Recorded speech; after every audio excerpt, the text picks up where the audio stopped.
All right, all right. Good morning, good evening, good afternoon, ladies and gentlemen, sisters of YouTube. This is Pastor Dow. I want to talk to you about something here this morning. I want you to listen to me very closely, okay? I'm going to title this, Look at the Devil. And what I'm going to do is use an actual viable situation that has taken place over the matter of 2 years, somewhere along that time frame, could be 3. I want to show you something. I want to show you how the devil operates. But if you're going to see how the devil operates, you're going to have to see it through action. And you're going to have to sit back and really, truly pay attention and listen, okay? Some time ago, we had a brother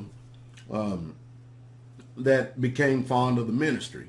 The Most High gave him ears to hear. Me, this preacher right here. And the Most High turned his heart away from the fairy tales, turned his heart, away from all the lies that Catholicism and Christianity, if my memory serves me correct, had presented to him, and he gave him the ears to hear. The brother became very fond of the ministry, and so much so that one day during the radio broadcast, I put out and said, I really could appreciate someone helping me out with the live radio broadcast. This brother immediately called me up and said, Pastor, I will pay for 1 year of Blog Talk Radio. And he did. He kept his word and he kept his obligation. Well, in that time frame, somewhere along in there, not only was he growing, and not only was he fond of us, especially me and the ministry, and he wanted to support, and he did support the ministry. He moved from Ohio to this location down here because he has the type of job. He's a physical therapist, something like that. He had a type of job to where he can actually move around anywhere because there are hospitals and there's people who always need therapy everywhere. But what I want you to see is that he's growing in grace and knowledge. He's fond, he's fine, strengthened, supporting the ministry, doing well. Well, anyway, he gets down here, and he's attending service. He's doing well for a little while. I always, and I don't care what assembly you may attend, I always warn the brand new people when you come to assemblies. You have to understand, where is the devil on Sabbath? Where's the devil at out in this world? The devil is not in the world like you think. He is working amongst Yahweh's people. I said all that to say this. You have to understand this. So he gets around here and he starts keeping certain company. And over a period of time, the company that he keeps turns his heart away from me to where now he's critical towards me. He's judging me, but because he doesn't live on the land. I probably haven't even carried on a 10 or 15 minute conversation with him within the last year or two. He was here attending assembly.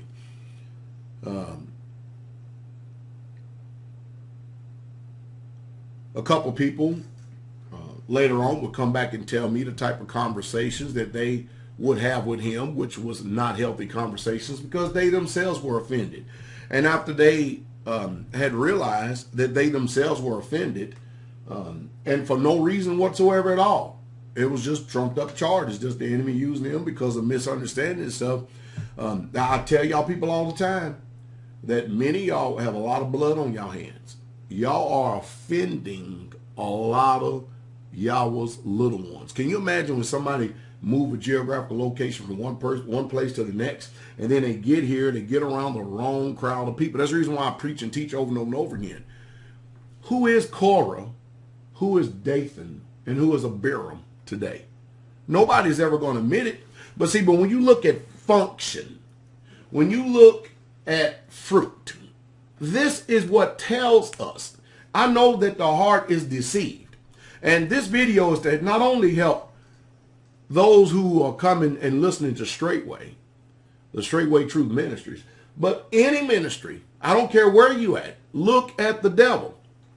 Because when the person first came, they were excited because of the ministry that they were hearing from me. But when they got here, they got bit by the viper and got inserted with poison. And then their heart ended up turning away from the Father. And then they end up being critical, angry, vindictive, sensitive. Amazing. And all this is going on while I do understand, I know what's going on because I have a discerning heart. I pray and I hope that people can actually overcome things like this. But you people out there, if I have anything that I can give you in wisdom, you be careful of the company you keep. I mean, when you come around Straightway and stuff, hang around people like Elder Doug.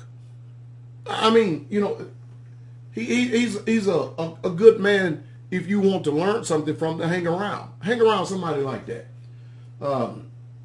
Hang around somebody like Sister Barbara that won't gossip and slander. They won't set up and have hen parties and stuff like that. I'm just giving you people. You know what I mean? You know, find people that are quality people that will enhance your spiritual walk. Don't hang around people that are just as cardinal as you are. Now, the only way you're going to know that is you got to pay attention to your life.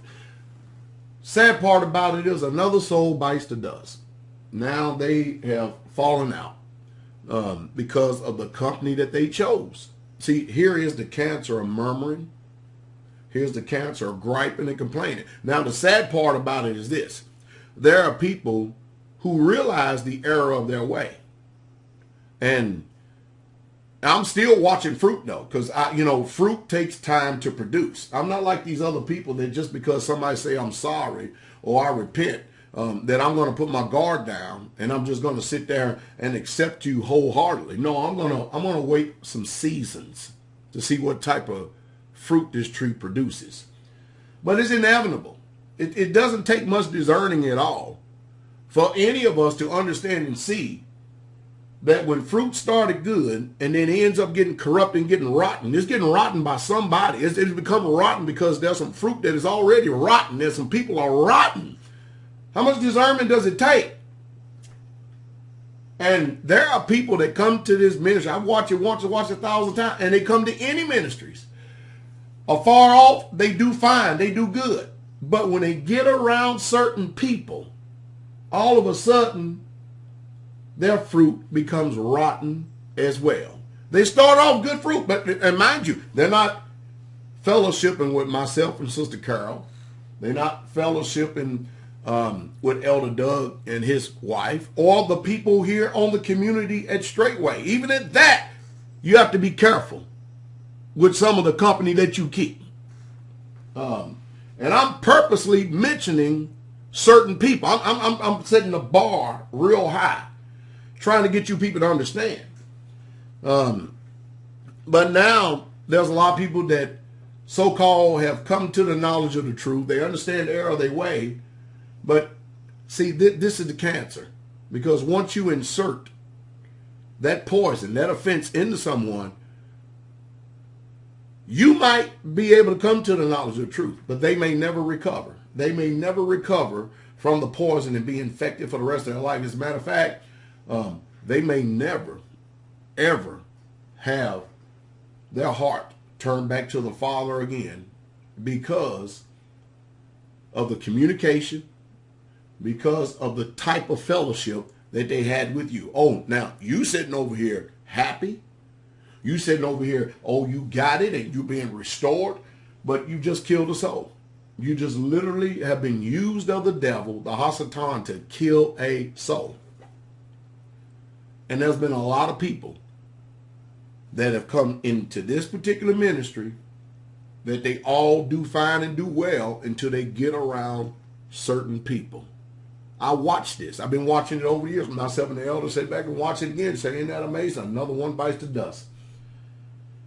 Well, Pastor Dow, why don't you speak about it? Why don't you tell about it? How much more clear do I have to speak? If you've been following me, I talk very plainly. I'm very forthright. I'm very blunt. I don't know how you miss it. The only way you can miss it is if you choose to miss it. But like I said again, there are so many souls that are dying. And if you was going to see the devil today, how would you identify him? That's the question that I'm trying to get you to see over and over and over again. Because there are people that are coming to the wrong path. Hey, look, the devil entered into Judas, son of perdition. The Apostle Saul, over and over again, called a man, you child of hell, you full of subtlety, full of mischief. I mean, I can go on and on and on and on and on again. I'm trying to get you people to see that the Hasatan and his demonic spirits are working right among us because he already has the world.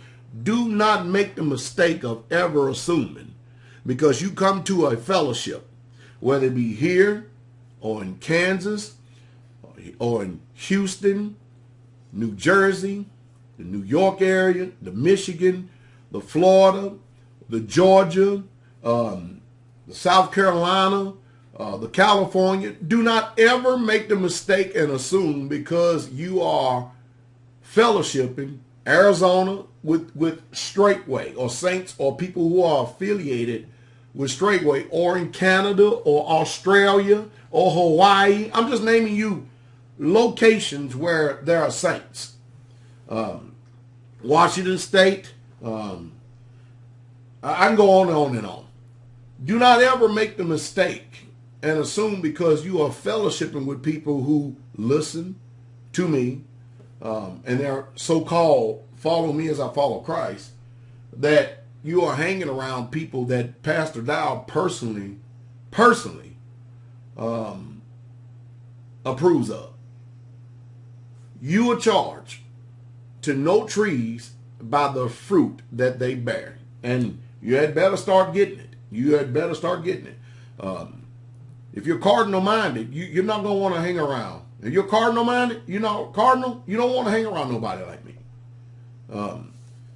Because your carnality will be exposed. If you are worldly, you're not going to feel comfortable around some of the people that I mentioned. You're not going to be comfortable around a brother Scott or a brother Frank or a brother Austin or a brother Mitchell. Or you're just simply not going to feel good. You're going to feel comfortable around the people who have the same like mind as you do. The ideal is all of us has to be transformed. But I said all that to say this. I'm trying to do everything I can in these videos that I've been making over the past month or 2 months to expose every workings of Satan as possible so that you would not have any excuse whatsoever at all. When you do fall away, you know the reason why, if you do. You're going to have to be careful of the company that you keep. That's all it is to it, because everybody does not have the right intent. People have agendas. Satan has an agenda. And when you come here and you think you've arrived, you had better put on the whole armor of Yahweh, because you got fiery darts that are coming your way, because now you are in the trenches. You are on the front line. And it's sad for me to sit and watch all these casualties because people do die in war. I mean, they do. It's just a fact. That's what war is all about. War is all about young men dying and old men talking. That's what it's all about. But I'm trying my best, every way, shape, fashion, form, to show you through viable situations how it starts, how it happens. When you go to the assembly there in Florida, don't assume. Do not make the mistake and assume that everybody in that assembly is on board. We do not even read that in the scripture. We don't read it in the Bible. Everybody is not on board. People have their own personal thoughts, their own ways that they refuse to transform and change. And even in that, just look at the fruit. If you see people who are not doing as we are doing here at Straightway, you want to be a part of this ministry, that is automatically putting red flags up in your head and your mind. That should automatically tell you something. I try my best to encourage people and to lift people up. I really, truly do. like I said it once, I said it 1,000 times. There's not a human being, not one human being on the face of this planet Earth that can tell you my sin or transgression personally to them. And you know the reason why? Because I make sure that I live a separated, set apart life. And if I find out some way, somehow, that I have done a sin, I'm not talking about somebody chooses to make an offense or have an offense against me, and then I'm supposed to go to them because they have an offense against me. That's not biblical. It's not scripture, and I'm not going to do that. I'm not going to submit to that control. I'm talking about me personally sinning against someone. If I personally have transgressed against you or sinned against you personally, I fear him, and I'm going to get it right because I love my soul. I have one chance at this life right here. And most people do not take Matthew 18 seriously. But the Messiah clearly says that if you have one offense against a brother or sister, you can literally get yourself cut off from the kingdom. Cut flat out off. You harvest ill will and bitterness towards someone, whoo-wee. I think you should go back and read it again. I go over it in detail all the time, especially during deliverance messages. I'm trying to throw out a lifeline to some of you who are spiritually weighed in the balances. I said all that to say this. You be very careful about the company that you keep. Hey, by the way, the word is getting out. Of course, we told you that. The word is getting out. I just heard from Australia. Our brothers and sisters over in Australia, I got your letter. Shalom. Thank you. But not only that, I had a brother Shannon who was riding along, going to get gas and stuff, and I assume he pulled up in this particular gas station, and look what he came across right there. It's going to be hard for you to read, but right there, look, I've made a copy of it. It says, there's a poster below this other sign. It says, the kingdom of heaven is at hand, www.straightwaytruth.com. Isn't that amazing? I mean, people are doing everything they can to try and help get the word and the message of the kingdom out to the masses of the people. I hope that some way, somehow, that the fear of the Most High Yahweh, it doesn't depart from your heart. But like I said it once, I said it 1,000 times. And some of you are just flat out unrepentant. You're so bitter and you're affecting so many people. You got blood on your hands. And you're going to be answerable to the King for all the souls that you have destroyed through your personal doctrines and opinions and your fairy tales and lies that you refuse to dispose of in your life. Anyway, this is Pastor Dowd Rachah, the shepherd, one of the shepherds in Israel. I hope I said something to stimulate your thought. Guard your heart with all diligence and watch and be careful of the company you keep.